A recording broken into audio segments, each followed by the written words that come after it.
नमस्कार दोस्तों, फिर से आपका मैं स्वागत करता हूं लोक भारती हिंदी इस YouTube चैनल पर। सातारा जिला हिंदी अध्यापक मंडल सातारा और लोक भारती हिंदी के संयुक्त तत्वाधान में सेतु अभ्यास का मार्गदर्शन करने हेतु मैं विनायक बगाड़े आज आपके सामने उपस्थित हूं। दिन है 34वां, दिनांक है 3 अगस्त 2021 और कक्षा है 9वीं। आज के हमारे 9वीं कक्षा के क्षेत्र हैं वाचन, श्रवण, लेखन। इसके लिए अपेक्षित कौशल यहाँ पर दिए हैं।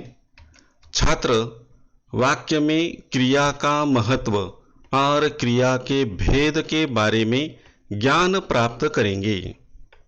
सकर्मक क्रिया, अकर्मक क्रिया पहचानेंगे।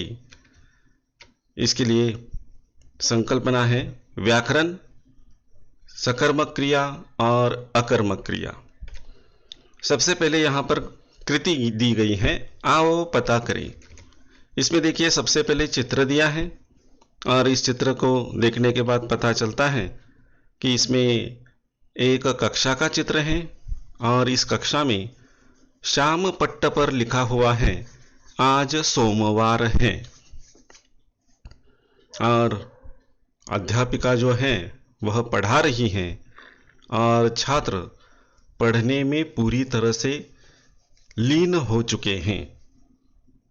अध्यापिका जी जो प्रश्न पूछ रही हैं इनका उत्तर देने के लिए ये छात्र तैयार हैं। तो ऐसा यह चित्र, बड़ा सुंदर चित्र यहाँ पर दिखाया गया है। अध्यापक विद्यार्थियों से प्रश्न पूछेंगे कि ऊपर दिए गए चित्र में क्या क्या हो रहा है। जैसे अध्यापिका पढ़ा रही हैं, पंखा चल रहा है। चित्र की सहायता से प्रश्नोत्तर द्वारा अध्यापक क्रिया के बारे में समझाएंगे। तो देखिए यहाँ पर अध्यापिका पढ़ा रही हैं, इसमें पढ़ा रही हैं यह क्रिया है। पंखा चल रहा है, इसमें चल रहा है यह क्रिया है। क्रिया का मतलब है कार्य या काम जिसे कहा जाता है। तो यहां पर क्रिया की परिभाषा दी गई है। देखिए, जिन शब्दों में किसी काम के करने या होने का पता चलता है उन्हें क्रिया कहते हैं। यानी ऐसे शब्द जिन शब्दों से कोई काम करने या होने का पता चलता है, ऐसे शब्दों को क्रिया कहा जाता है। इस क्रिया के दोस्तों दो भेद हैं, दो प्रकार हैं। पहला है सकर्मक क्रिया और दूसरा है अकर्मक क्रिया। तो यहां पर देखिए, ये जो माफ करना, शुरुआत में पहली है अकर्मक क्रिया और दूसरी है सकर्मक क्रिया। तो इसमें देखिए अकर्मक क्रिया किसे कहेंगे और सकर्मक क्रिया किसे कहेंगे। एक एक चित्र दिया है यहां पर। बच्चा रो रहा है, देखिए कैसे रो रहा है, आंखें बड़ी करके आंखों से आंसू टपक रहे हैं और यह रो रहा है। दूसरा वाक्य, बालक दौड़ रहा है, कितनी तेज गति से अपना पूरा दम खम उसका प्रयोग करते हुए वह दौड़ रहा है। अब इन चित्रों में देखिए, बच्चा रो रहा है यह अकर्मक क्रिया है और बालक दौड़ रहा है यह सकर्मक क्रिया है। अब ये अकर्मक और सकर्मक कैसे पहचाना जाता है, तो इसके बारे में आगे जानकारी दी है। देखिए, आओ सक्षम बने।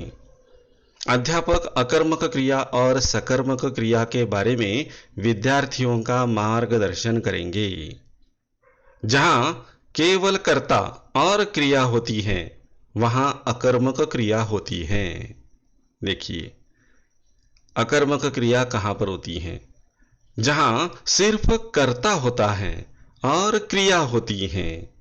ऐसे वाक्य को या ऐसे वाक्य की आई हुई क्रिया को अकर्मक क्रिया ऐसा कहा जाता है क्योंकि जिसमें कर्म ही नहीं है, सिर्फ कर्ता और क्रिया होती है। इसलिए ऐसी क्रिया को अकर्मक यानी कर्म के बिना, इसका ऐसा अर्थ होता है।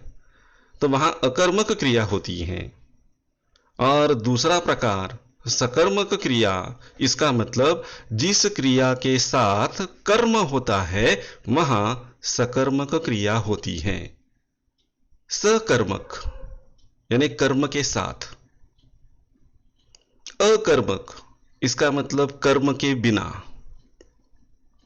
अगर किसी वाक्य में कर्म नहीं है तो वह अकर्मक, और अगर किसी वाक्य में कर्म है तो वह सकर्मक, सीधे साधे शब्दों में कहा जाए तो ये सकर्मक क्रिया और अकर्मक क्रिया, इनके बारे में यहां पर जानकारी दी गई है। इस पर आधारित कृति दी गई है। यहां पर देखिए, सही विकल्प चुनिए। क, लड़की दौड़ रही है, रेखांकित क्रिया का भेद छांटिए।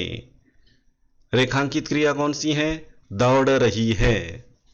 अब देखिए यहां पर कर्म नहीं है, इसलिए यह वाक्य, यह क्रिया अकर्मक क्रिया कहलाई जाएगी। ख, वह कविता सुनाएगा। इसमें देखिए सुनाएगा यह क्रिया है, वह कर्ता और कविता कर्म है, यानी कर्म के साथ यहां पर क्रिया दी गई है, इसलिए यह वाक्य सकर्मक क्रिया कहा जाएगी इसे। ग वाक्य है, किसान हल चला रहा है। इस वाक्य में कर्म कौन सा है? किसान करता है और हल यह कर्म है, इसलिए हल के सामने योग्य चिन्ह लगाया गया है।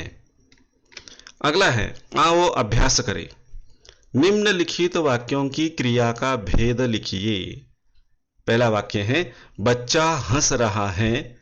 इसमें देखिए हंस रहा है यह क्रिया है, तो बच्चा यह करता है, कर्म नहीं है इसमें, इसलिए यह वाक्य, यह जो इस वाक्य की क्रिया है वह अकर्मक क्रिया है।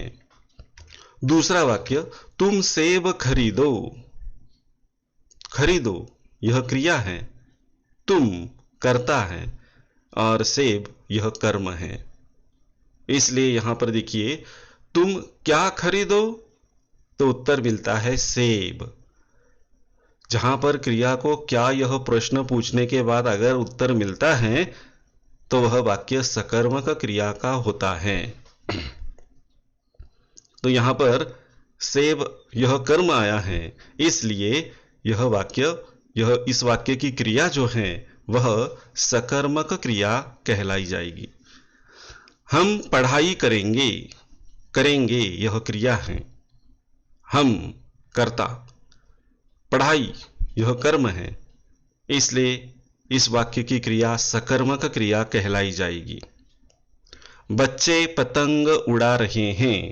उड़ा रहे हैं यह क्रिया है, बच्चे करता है, तो पतंग यह कर्म है, इसलिए इस वाक्य में जो क्रिया है वह सकर्मक क्रिया है। और पांचवा वाक्य, वह सो गया। गया यह क्रिया है, वह करता है और सो यह कर्म है, इसलिए ये सकर्मक क्रिया का वाक्य है। आओ सृजन करें। इसमें देखिए, अध्यापक छात्रों से निम्नलिखित क्रियाओं का वाक्यों में प्रयोग करने के लिए कहेंगे।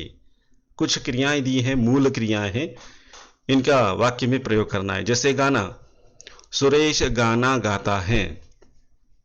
चलना, तुम जल्दी घर चलो। उठना, कल सुबह जल्दी उठना है। खाना, मां खाना खाती है। हंसना, सुरेश रमेश को हंसाता है। तो इस तरह से जो दी हुई क्रियाएं हैं इनका वाक्य में प्रयोग किया है। इसके लिए पूरक साहित्य स्रोत दिया है, लिंक दी है, इस लिंक पर क्लिक कीजिए, आपको वीडियो दिखाई देगा। इसमें भी सकर्मक क्रिया और अकर्मक क्रिया के बारे में जानकारी दी गई है। तो दोस्तों, आज के लिए बस इतना ही। हम यहाँ पर रुकते हैं। धन्यवाद।